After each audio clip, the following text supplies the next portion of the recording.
Hey Kenyans, yani sisi ni watu maarufu sana. Vita ikitokea nchi gani, lazima watu wataje Kenya, waseme sisi ndio tumewafanya wakakuwa in that manner. Why has? Kwa nini wanapenda kutuonea?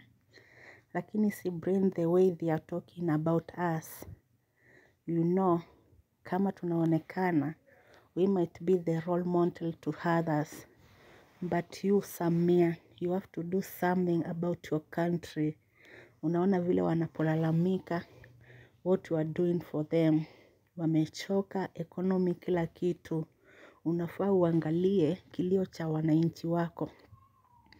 To stop what they are doing, you have to stand na kuacha kuaibisha sisi wamama. Anyway, I would talk much because I know you are our neighbors. Tunawaombea Mwenyezi Mungu awaprotect na wasaidie what you are passing through. Much love. Tunawapenda sana.